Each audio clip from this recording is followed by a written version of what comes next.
Start now.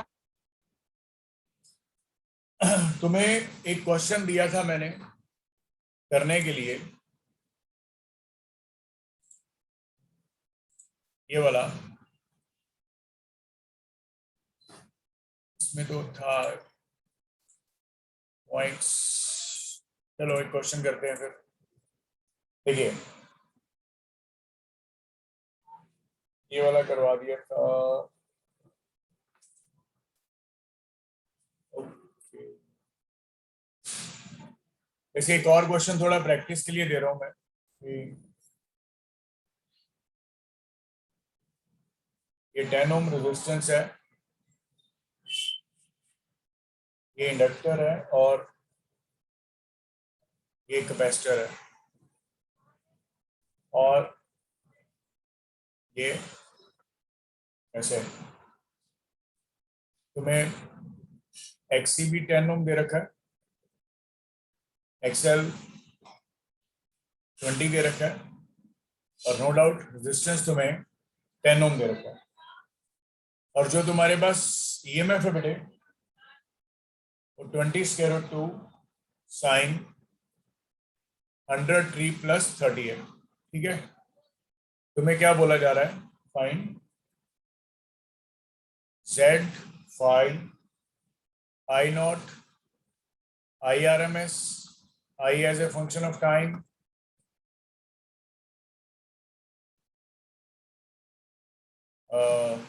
VRMS across R, VRMS across the capacitor, VRMS across the inductor। ये तुम्हें terms निकालनी है बेटा। आप लोगों ने आईआईटी का पेपर देखा कल का, जेईई एडवांस? कल का नहीं, थर्ड का, संडे का। बहुत जबरदस्त पेपर था, इजी था पेपर रिलेटिवली। अगर देखा होगा तो ठीक है, नहीं देखा होगा तब भी ठीक है, क्योंकि देख के डर लगेगा, हंसी आएगी, तो क्या फायदा। चलो अब देखो करना क्या है।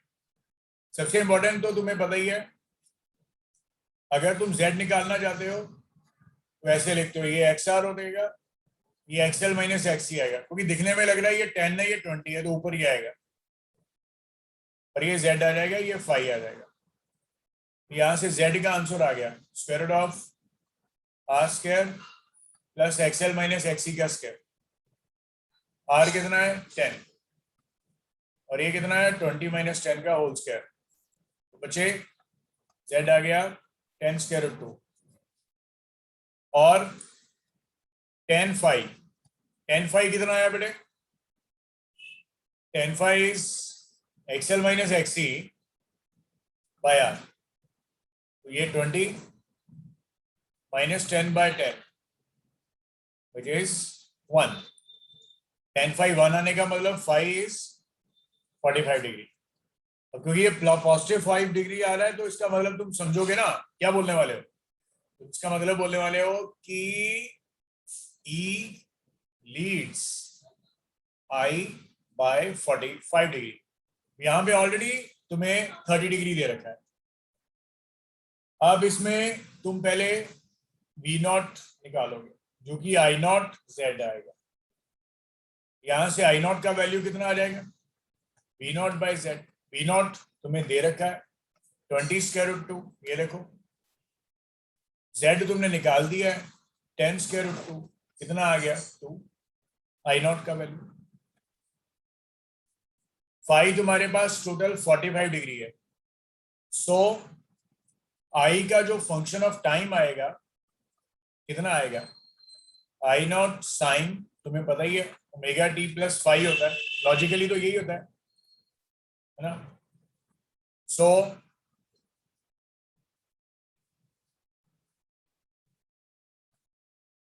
I as a function of time क्या आएगा? I0 कितना? 2 साइन ω/t कितना दे रखा है? 100t + 30 degree, 100t + 30 degree. अब ओवरऑल J कितना है? 45, मतलब इन दोनों के बीच में डिफरेंस 45 डिग्री चाहिए। तो ये 30 डिग्री है, तो ये प्लस 30 है, तो तुम्हें 45 डिग्री का डिफरेंस चाहिए, तो कितना आना चाहिए? -45, -45 आना चाहिए। तो ये आ गया 2 sin 100t -15, ये IT आ गया।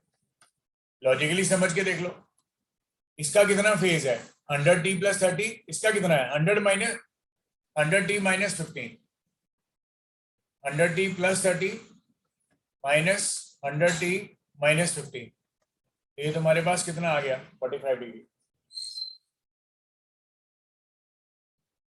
उसके बाद आ गया VRMS फॉर द रेजिस्टेंस, ये आ गया IRMS × R।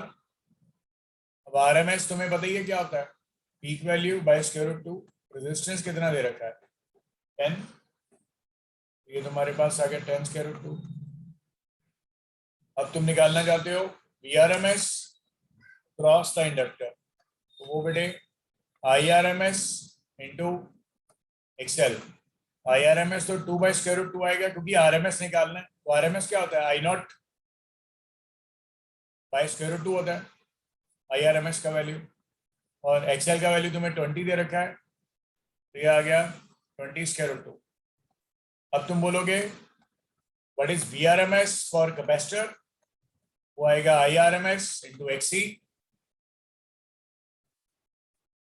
ये भी 2/√2 × XC। XC is what? 10, again it is 10√2 volt. ये रिजल्ट आ गया बेटा। अच्छा, क्लियर हो गया पॉइंट? यार इतना तो बोल दिया करो यार। Yes sir.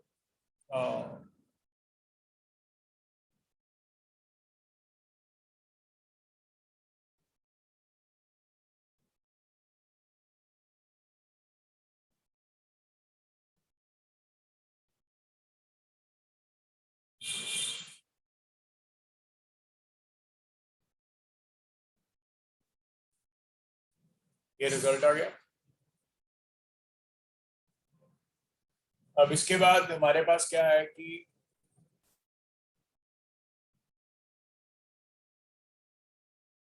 ये V1 है, और यहाँ पे एक रेजिस्टेंस है जो कि 4 है, और ये इंडक्टर है, और ये V2 है, और ये L है। ये कैपेसिटर है, इसके क्रॉस वोल्टेज V3 लगाया, और ये C है। तो यहाँ पे तुम्हें एक ये लगाया हुआ है, जिसमें E का वैल्यू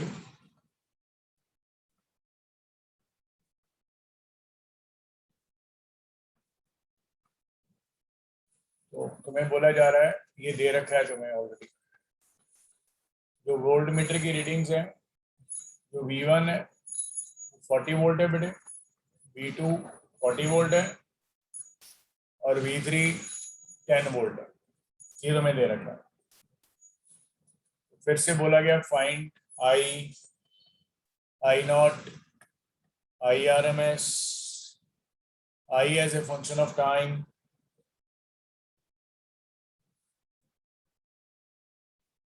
L C E0, ये सारे टर्म्स निकालने हैं।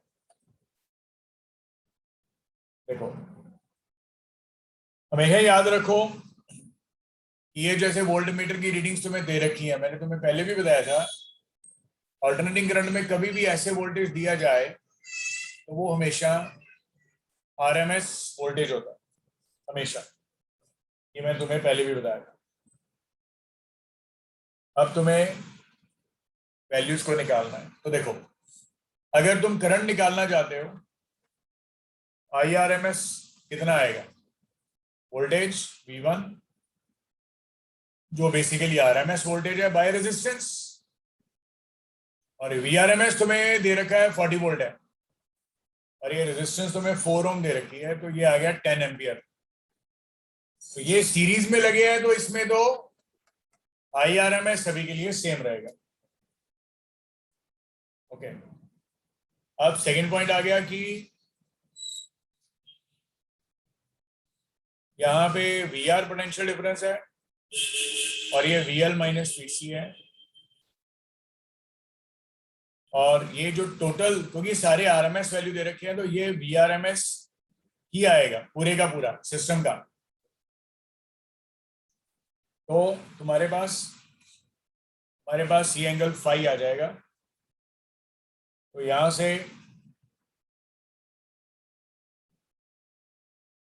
से तुम I0 भी निकाल लो। I0 कितना आएगा? IRMS इंटू स्क्वायर रूट 2, है ना, 10 स्क्वायर रूट 2 एम्पियर।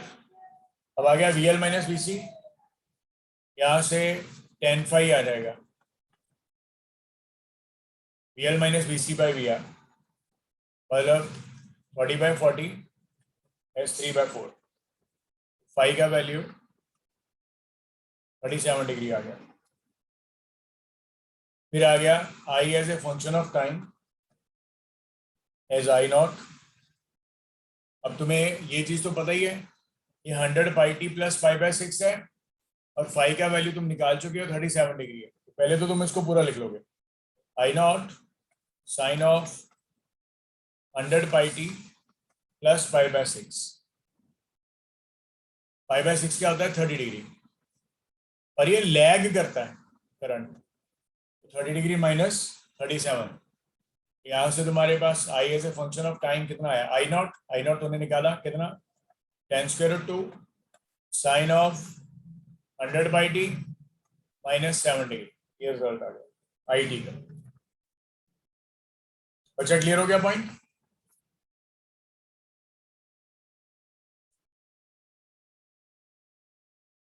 और फिर VRMS निकालना चाहते हो तो वो कितना आएगा? VR square plus VL minus VC square,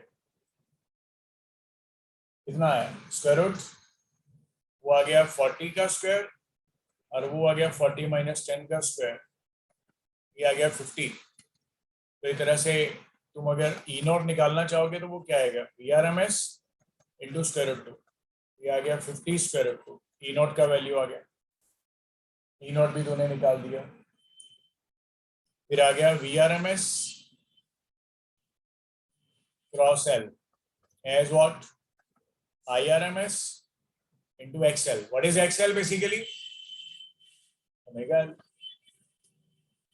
VRMS across inductor तुम्हें दे रखा है 40, IRMS तो स्टैंडर्ड है, वो तो वही रहने वाला है, कितना? 10। ओमेगा तुम्हें 100π दे रखा है, और L तुम्हें निकालना है। आंसर आ गया, L का वैल्यू कितना आ गया? 40/1000π 1/25π हेनरी। अब अगर तुम VRMS अक्रॉस कैपेसिटर निकालना चाहते हो तो वो आएगा IRMS into 1/ωc। VRMS across the capacitor तुम्हें 10 दे रखा है, IRMS क्योंकि सीरीज में वो तो वही रहेगा, ओमेगा तुम्हें पता ही है बेटा 100π है, और कैपेसिटी कितनी आ गई तुम्हें निकालनी है।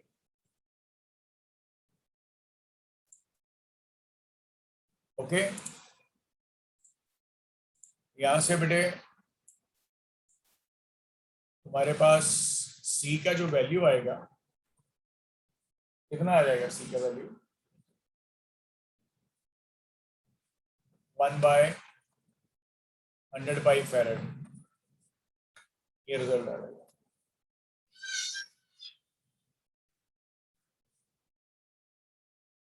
ओके बच्चों, क्लियर हो गया? ये कुछ क्वेश्चंस थे तुम लोगों के लिए इसमें, या ऑल्टरनेटिव करंट को मतलब समझने के लिए, सॉल्व करने के लिए। ये ऑल्टरनेटिव करंट इतना डिफिकल्ट टॉपिक नहीं है, बहुत इजी है, बस थोड़ा सा जेन्युइन चीजें दिमाग में रखनी है, और इसका हर क्वेश्चन तुमसे बन जाएगा। देखो,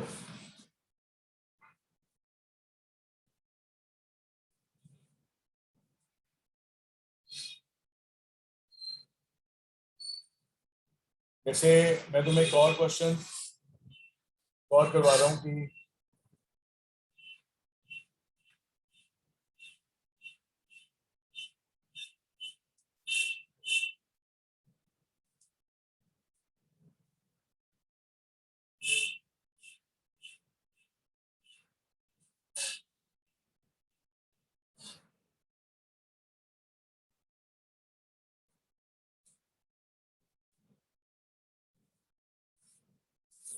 एक मिनट बेटा, मैं यहां तक किसी को भी डाउट या क्वेरी है तो बता सकते हो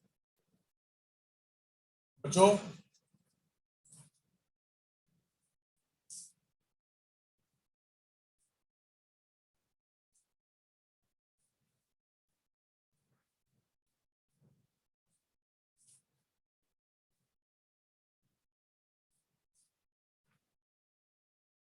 नहीं है चलो।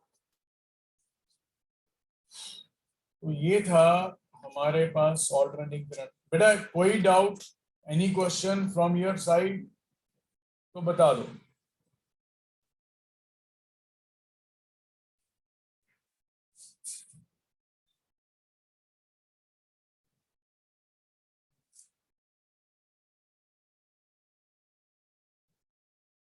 चलो ठीक है, नहीं बताना चाहते ना, चलो एक क्वेश्चन ही देता हूँ। क्वेश्चन है, figure shows a circuit in which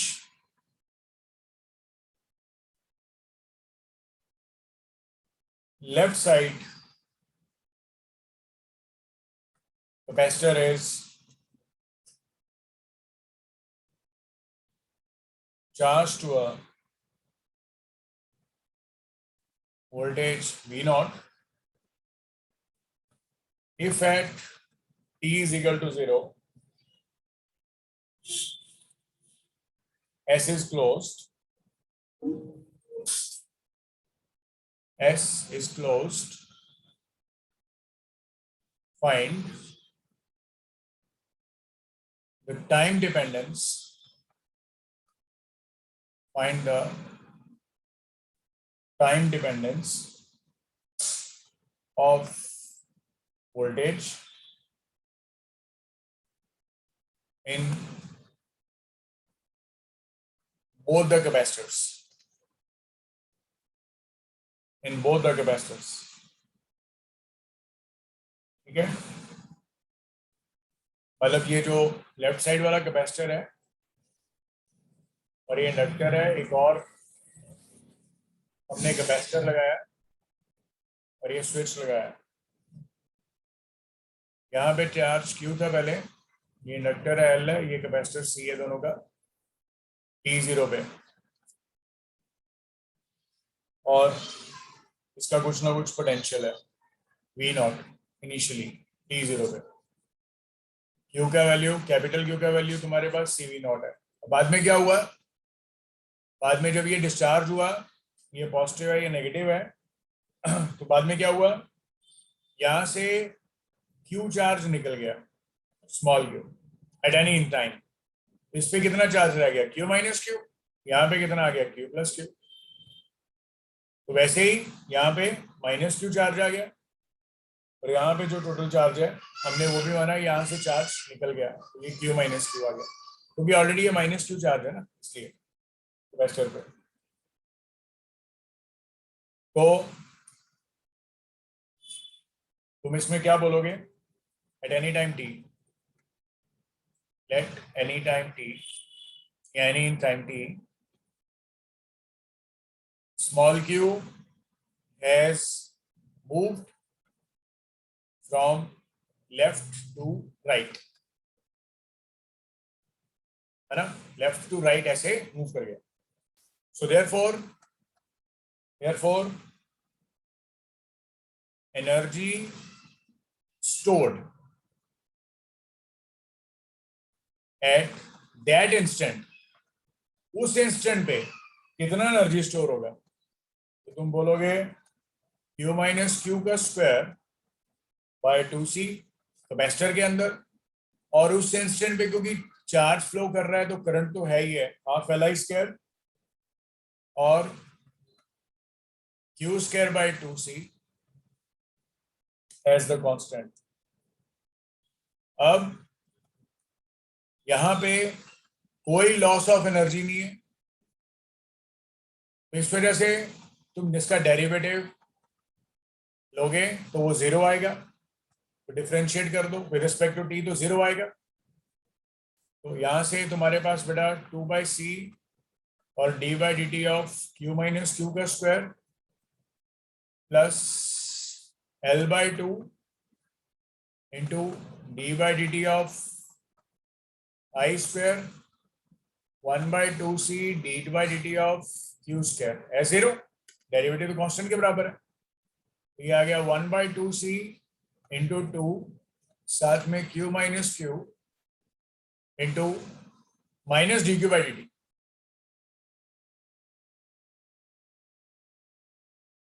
minus D Q by D T.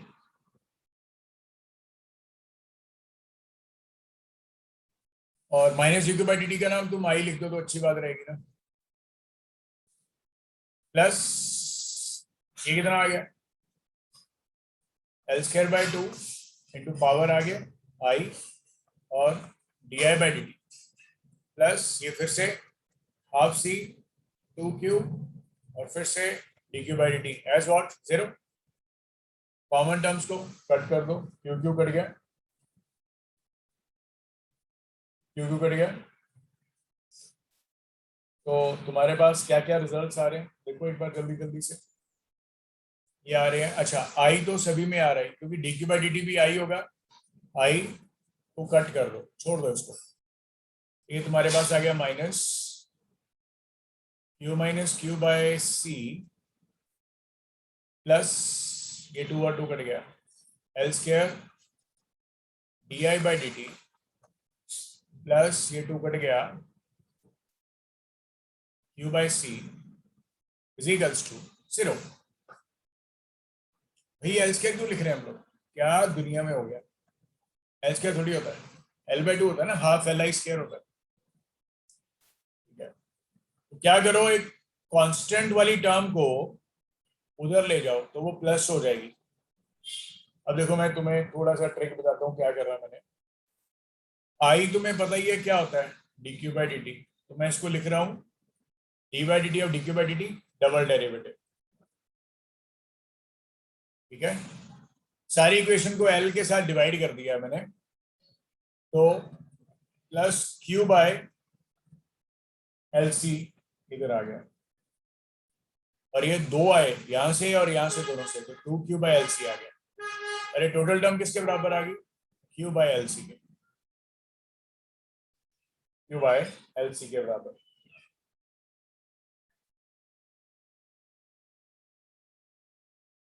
अब तुम्हें कंडीशन, एक स्टैंडर्ड कंडीशन तुम्हें याद होगी कि d2y बाय dt स्क्वायर या dx square plus omega square ये y अगर किसी कांस्टेंट के बराबर होता है तो उसमें हमेशा मैक्सिमम वैल्यू जब y की निकालते हैं तो वो basically c bye omega square होता है। c इज कांस्टेंट यार, ये फॉर्मूला है बेटा SHM में, तुम इसके याद रखना, तो याद रखना, अदरवाइज ये जीरो के बराबर होता था, जीरो के, ये c बाय ओमेगा स्क्वायर होता है ym का वैल्यू।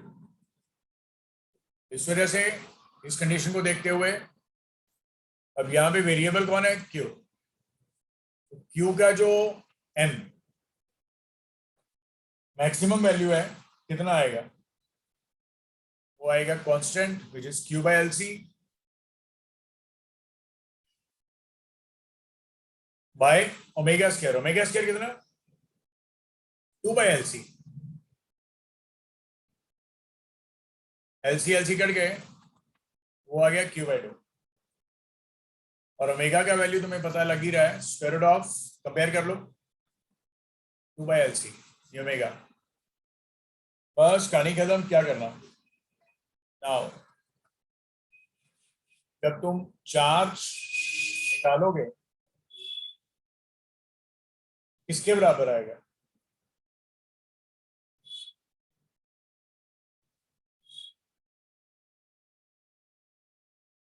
किसके बराबर आएगा बेटा, बोलोगे? बताओ। चार्ज और पोटेंशियल की वैल्यू भी तुम्हें बोला जा रहा है कि बताओ क्या आएगी।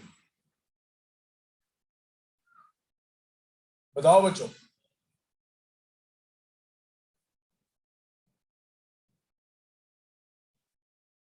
चार्ज ऑन लेफ्ट कैपेसिटर जब तुम लिखना चाहोगे तो वो आ जाएगा Q/2 plus Q/2 sine of omega T plus alpha 1।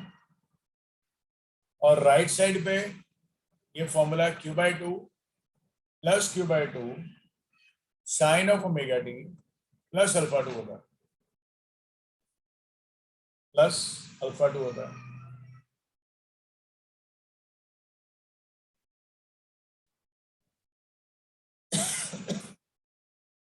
Alpha is some constant, you know. बच्चा क्लियर हो गया पॉइंट ये वाला?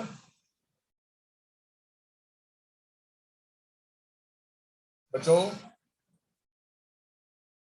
अब तुम्हें ये बात बहुत अच्छे से बता रखी थी। T0 पे charge on left capacitor capital Q था और T0 पे चार्ज ऑन राइट कैपेसिटर क्या था, 0। ये कंडीशन को यूज करते हुए तुम अल्फा 1 और अल्फा 2 की वैल्यू निकाल सकते हो। तो कितनी आ रही है देखो, ये आ रही है Q minus Q/2 is equal to what, Q/2 sine of alpha 1। तो ये तुम्हारे पास एक तरह से Q/2 आ गया, Q/2 साइन अल्फा। ये बेटे साइन अल्फा 1, साइन अल्फा 1 तुम्हारे पास एक तरह से 1 आया और इस वजह से तुम्हारे पास अल्फा 1 का वैल्यू बेटे 90 डिग्री आ गया। अब आ जाओ राइट साइड वाले कैपेसिटर के लिए, ये 0 ही है तो ये आ गया 0 minus Q/2 is equal to Q/2 साथ में साइन अल्फा 2। अब ये कट गया इधर तो साइन अल्फा 2 आ गया तुम्हारे पास बेटे -1। साइन अल्फा 2 -1 आ रहा है तो तुम ये बोलोगे कि अल्फा 2 जो है वो यहाँ तो तुम सीधा 270 डिग्री लिख दो या तुम उसको -90 डिग्री लिख दो, वो दोनों सेम होते हैं। So therefore charge on left capacitor आएगा Q/2 प्लस Q/2 और अल्फा 1 का वैल्यू कितना है तुम्हारे पास 90 डिग्री है। अल्फा 1 का वैल्यू तूने 90 निकाला तो यहाँ पे 90 पुट कर दो इस इक्वेशन में। साइन 90 प्लस थीटा क्या होता है, कॉस थीटा। तो ये आ गया कॉस ओमेगा का value square root of 2/LC into T. और राइट साइड वाले पे वो माइनस आ जाएगा बेटे, Q/2 प्लस Q/2 और वो माइनस आ जाएगा इधर और ये cos square root of 2/LC into T. बस इसको याद रखो, जबरदस्त। सो पोटेंशियल ऑन लेफ्ट कितना आएगा, charge on left by capacitor. Potential on right क्या आएगा, charge on right by capacitor. ये आंसर आ गया बेटे, खुश, जिंदगी सफल होगी। बेटा जहां पे कोई पॉइंट नहीं पता लगेगा वहां पे तुम्हें बताना पड़ेगा बेटा। कोई पॉइंट अगर तुम्हें लगेगा ये नहीं जम रहा है पॉइंट तो उसमें आंखों में पानी आने से पहले क्वेश्चन पूछना है, सर ये रिपीट कर दीजिए।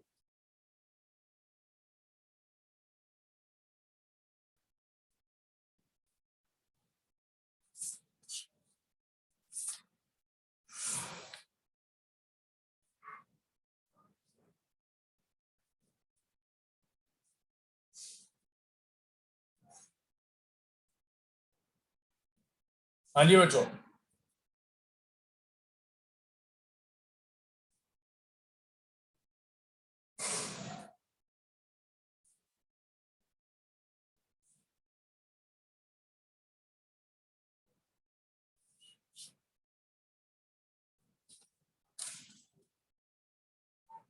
तो ये था तुम्हारे पास कुछ ये वाले पॉइंट्स जिसको तुम टैकल करते हो।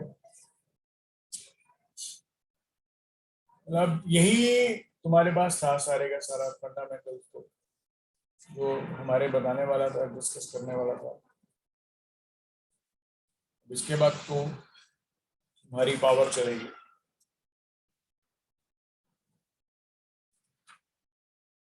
ठीक है,